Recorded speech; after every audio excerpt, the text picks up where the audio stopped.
we are having Karen Nohelty on. Oh, great. And I absolutely love her. So we're so excited that she is here.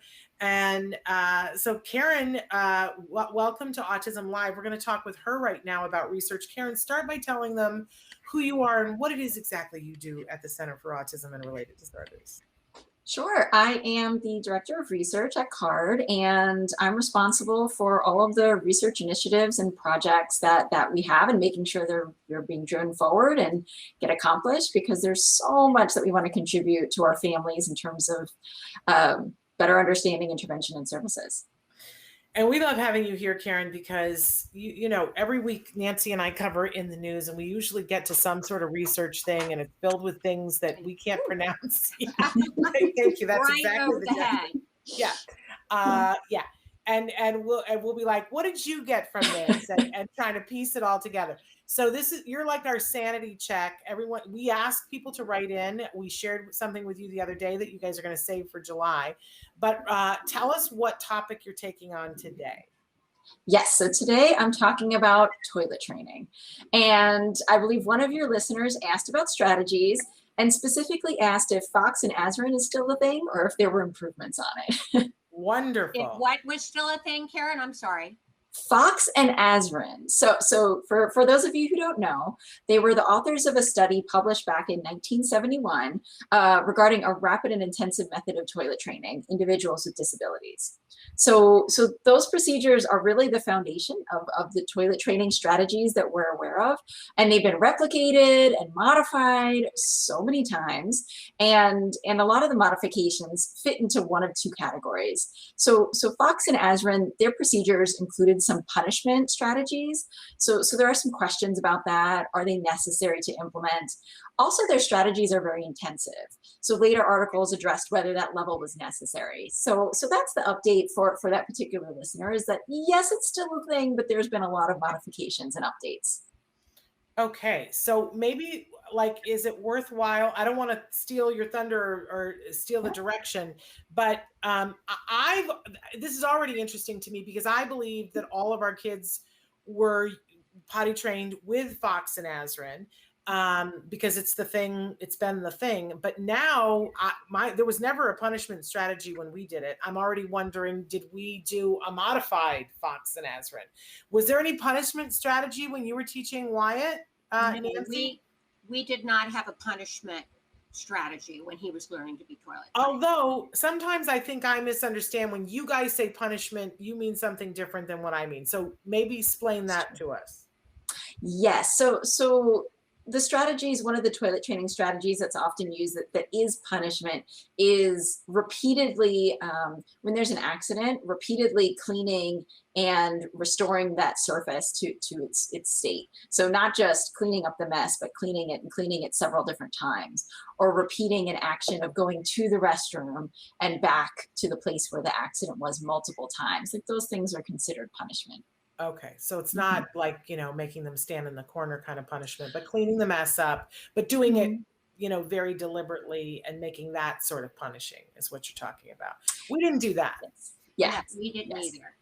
Yeah, so it sounds like you did some of the modifications already. Yeah, there we go. So any negative consequence, in other words. Correct. Okay. So what's, because I know you have something prepared. Take us where you want to go. Sure. So I have information from 3 different articles. So I'm going to start with the more intense method, and then we'll get into 2 other articles that explore, is that level of intensity needed? But before I dive in, a couple things I want to touch on with toileting. So before you start a program, especially if your child is older, it's really important to check in with a pediatrician to make sure there are no medical issues.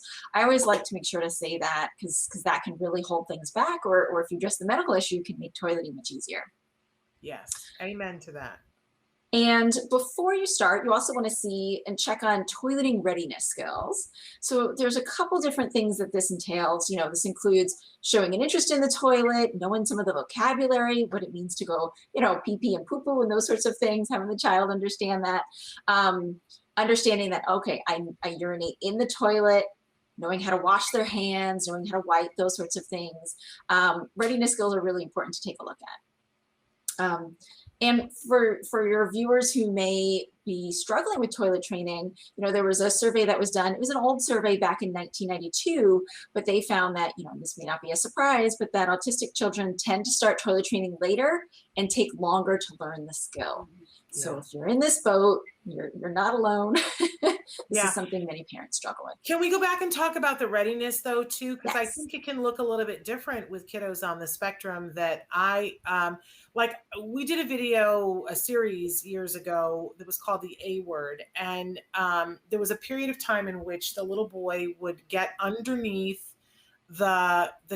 he picked a specific spot, and what it was he would get in between the chairs underneath the dining room table, and that is where he would take his poo. Yep. And I didn't realize, and in the video, the therapist explains to the mom, that is a sign that he is ready, because he's noticing his body feels a certain way and he's going to a specific spot to do it that's away from you. And that was news. Nancy, I didn't realize that was a symptom that the kids are more ready. No, I wouldn't have recognized that as a symptom either. Yeah. He was just what they needed to do then, Karen, is just guide him to the appropriate place when that symptom started, right?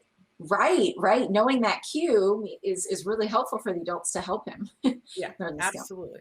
So I just wanted to point that out. Sometimes the readiness thing isn't just about the language and the verbiage and knowing, you know, sometimes it's like, you know, they have some sort of ritual about how they're doing it or where they're doing it.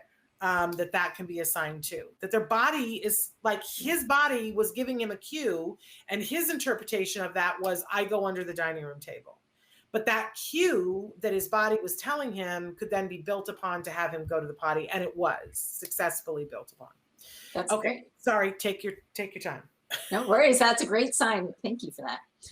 Okay, so the first article I have to share is by LeBlanc and colleagues from 2005, and they used a modified version of Fox and Azrin with autistic preschoolers. And for these 3 children who were in the study, they tried low-intensity programs, and they weren't successful for these children. So what they were looking at in this study was toileting successes.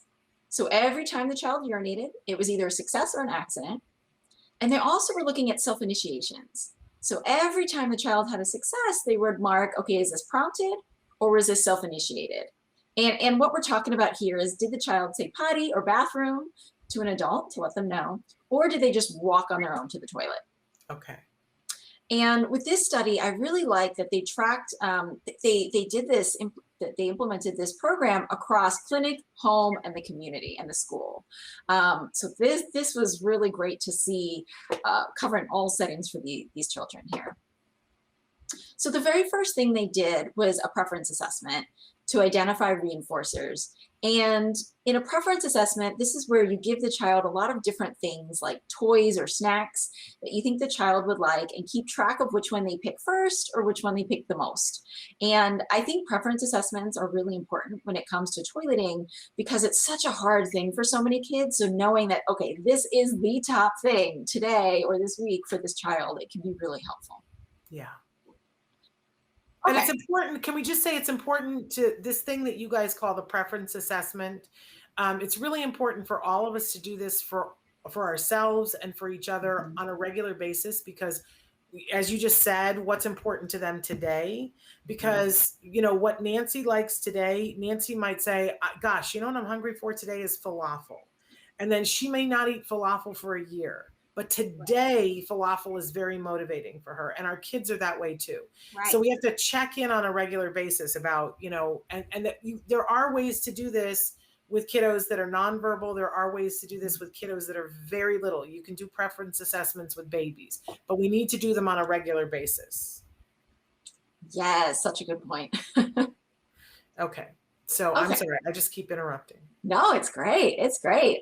Jumping into the intensive toilet training and the components here. So for this article, they included 7 components. The first one is a structured sitting schedule in terms of when the child's sitting on the toilet.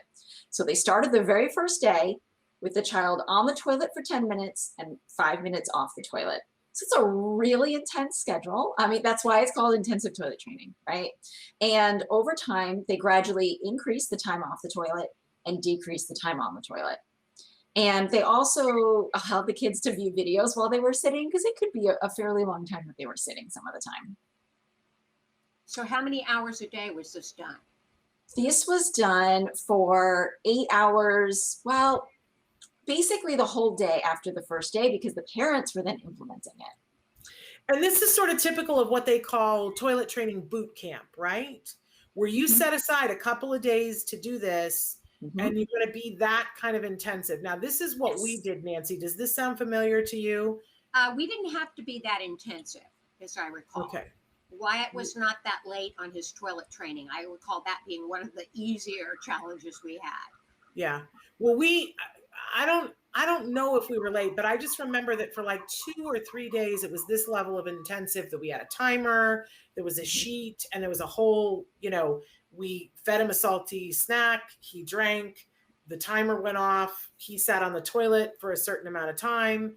We took him off the toilet, reset it. That's time off the toilet. Then he'd go back on the toilet until he had a success. And then we would celebrate that with whatever the preference assessment had said.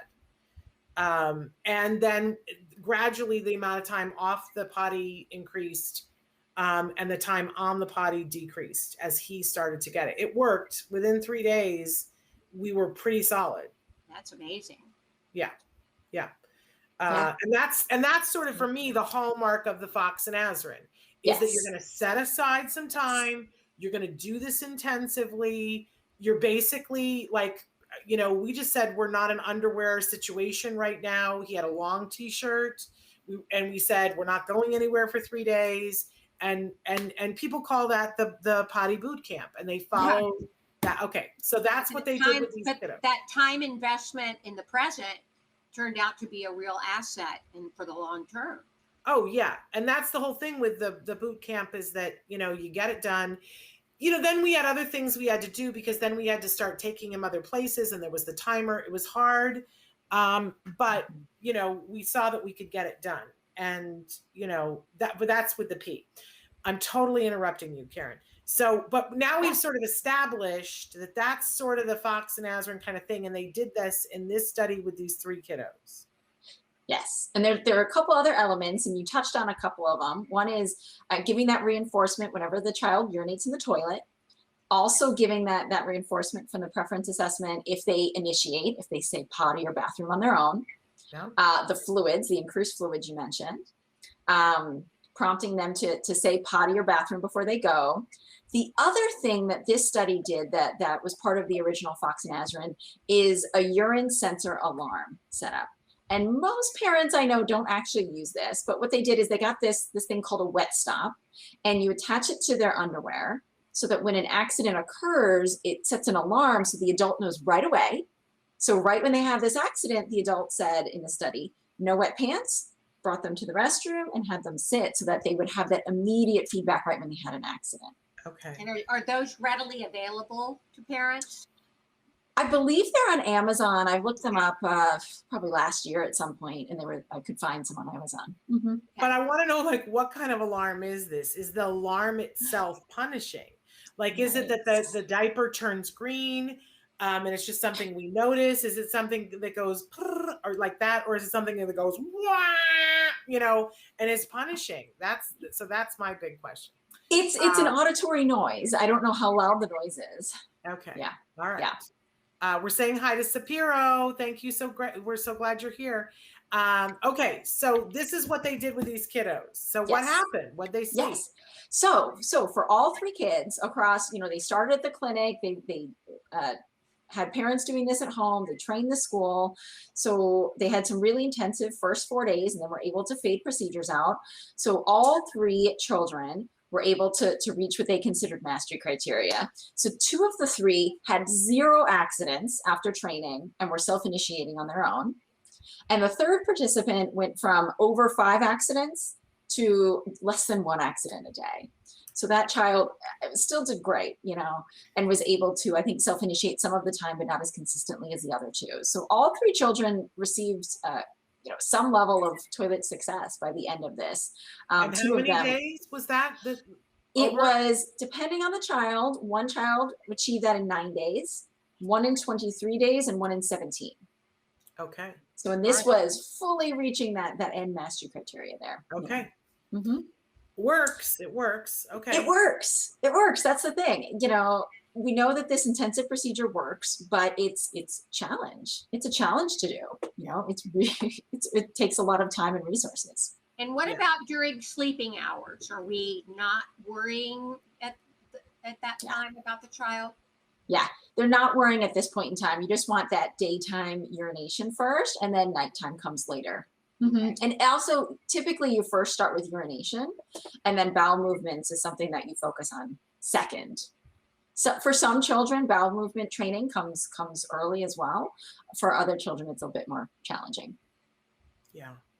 Okay. So that intensively definitely got some good results. All 3 children within a month received some sort of, mastery of toilet training, but a pretty intensive period of 2 weeks to a month for these 3 kids' families. Right. And for staff. Okay. So, but I'm guessing that at least one of the other studies looked to see if you could do it less intensively. Yes. So this next one by Greer and colleagues in 2016 wanted to see, okay, all these components, all necessary. So they took 3 components: having children wear underwear, that dense schedule of sits on the toilet, and giving reinforcement to all steps of toileting. And so you mean underwear instead of a pull-up or a diaper? Correct. Okay, got it. Okay. So they wanted to see, okay, is just one of these components enough? Do we need all 3 of them? So they assigned each child, so they had 20 preschool children, and they assigned the children to get either one of those components to start with or all 3 at once. And if they started with one, if it wasn't successful, they went to the second and they added the second. If it wasn't successful, they added the third. Okay. So we should note these are preschool children. One had a diagnosis of autism. The others had no known diagnoses. And what they found was that for all of the children, just receiving that dense sitting schedule and that reinforcement didn't lead to success for the most part. They did find that placing children in underwear was really key. And they found that they had the most success for the children when they were using all 3 of those components.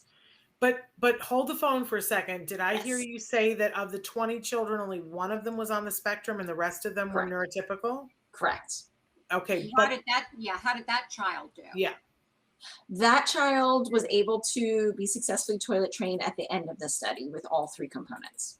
Okay. All right. But that's sort of the truth with all of the kids. Yes. Okay. Yes, so they needed all 3 of these. So these 3 components are not necessarily as intensive as Fox and Azrin, but this study showed that, okay, all 3 of these components were needed, but it wasn't as intensive as the first study I talked about. But it also sounds like that having them stay in a diaper, which is the thing that we hear from experts all the time, you got to lose the diaper, and the parents don't want to do that because that means that when there's an accident, we have to clean it up. It's punishing for us. But it sounds like that was pivotal. Yes. Yes. And that's the big takeaway from that one. When you are ready, put your child in underwear. All right. Okay. So the third study extended those results to children with autism. So Perez and colleagues in 2020 took that same procedure. So they're like, okay, we know we need all 3 of these components: the underwear, the dense sitting schedule, and the reinforcement. So they used all 3 components. And they had 13 children with autism, and there were a range of ages. So there were 2 to 13 years old were the age ranges. So not just preschoolers for this study. And what they found was there was a little bit of difference among the children. So 2 of the children were actually able to get toilet trained in their baseline procedure. So for baseline, they stayed in their pull-up or diapers. They went to the potty about every 90 minutes, which is pretty typical for a preschool kind of classroom. And they did dry pants checks. So 2 kids were able to meet the criteria with just those kind of basic low intensity things. Do we know the ages of those 2 kids? Were they older? I do not remember that off the top of my head. I'm sorry. I just asked the weirdest questions, right? I should have the article pulled up and look at the chart. I don't remember offhand. Yeah. Okay. Sorry. Not a problem. Okay. So then they implemented those 3 pieces of intervention: the underwear, going to the restroom every 30 minutes and sitting for 3 minutes, and giving the reinforcer for being dry, for sitting, for eliminating when they sit, and then the self-initiations. So 3 children, were able to meet that criteria of no accidents within 10 sessions, less than 10 sessions. Okay. 2 were able to get there between 11 and 20 sessions. And 4 children needed more than 20 sessions. Do we know what the maximum was? Because they all got it. Right? So if you're following my math, there are 2 children I haven't gotten to. So those 2 children did not get it with that level of intensity. Okay. All right. So one child, they added a potty chair. She was a little younger, and they made the sits more frequent every 15 minutes, and she got it. The very last child wasn't successful even with these modifications. So they moved on to the full intensive procedures that I mentioned in the first article, but that was outside of the scope of the study. So 12 of the 13 children were able to be toilet trained, honestly, in a relatively quick period of time.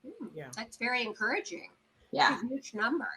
Well, here's the big takeaway for me, though, that I want everybody to hear. One of the first things that when we started ABA, we were asked, what are the big things? And one of them was potty training. We wanted to make sure that he was going to be potty trained.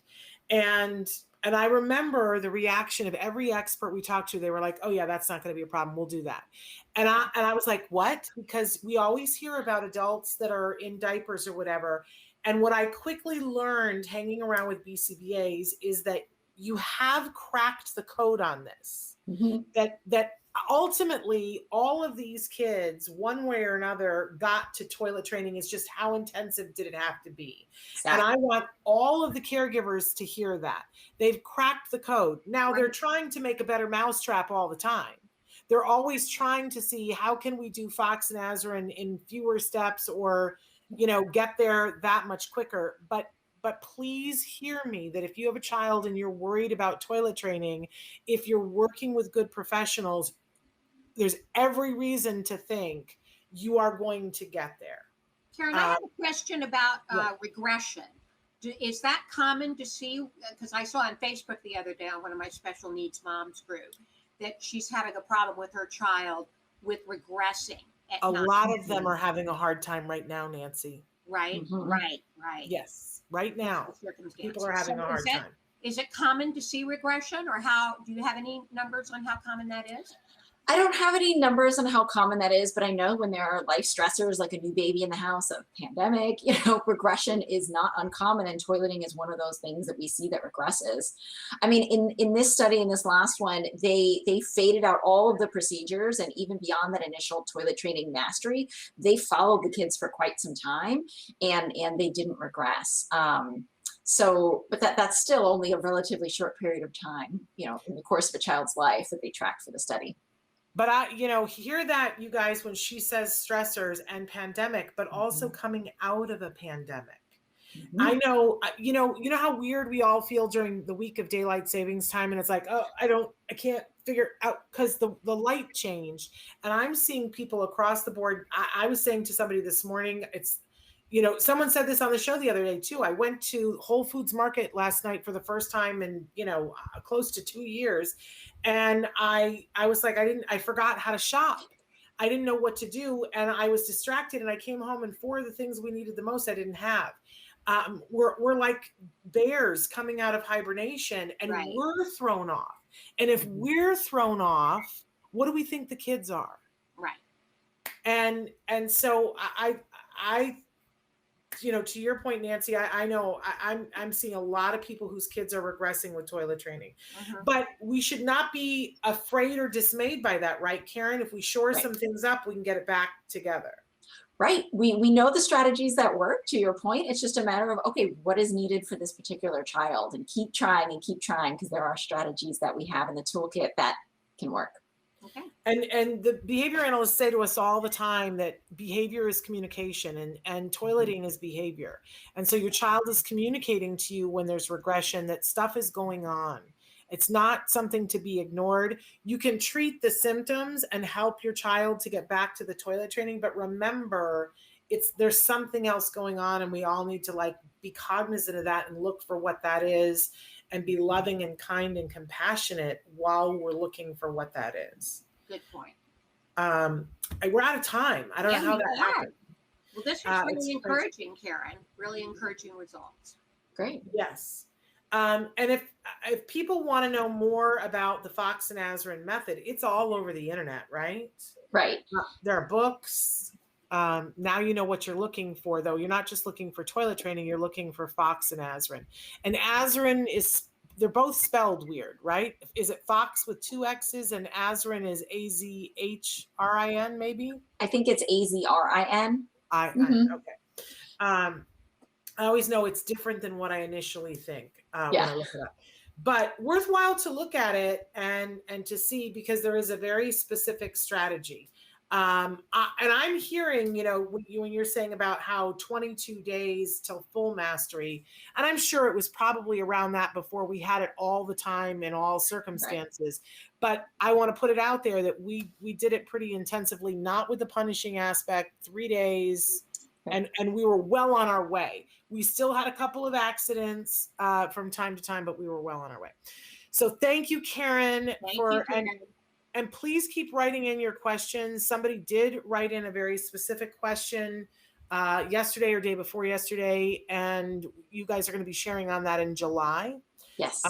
There are a couple of articles that came out about people on the spectrum. And we say all the time about how people on the spectrum are more likely to be victims than to be the perpetrators of a crime. And there's some research that, a couple of articles came out saying the opposite. And Karen and Leah have some research to show us, to shed some light on the truth of the matter, which I think everybody will be relieved. Not to give spoiler alerts, but we don't want to leave people hanging for a month.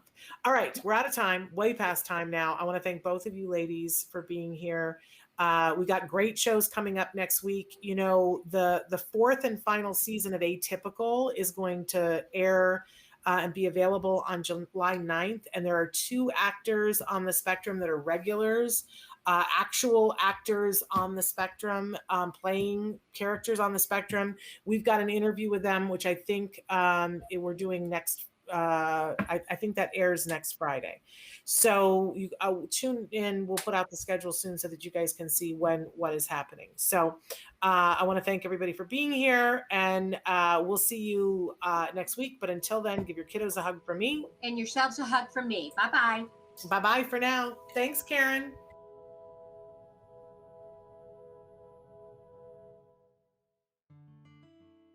Thanks for watching Autism Live. If you found anything helpful in this video, please give us a like. In fact, make sure that you smash that subscribe button on YouTube and give us a like on Facebook. You can also follow us on Twitter and Instagram for important updates. And please download our free podcast wherever you get your podcasts. See you next time. Until then, give your kiddos a hug from me and one for you too. Bye-bye for now.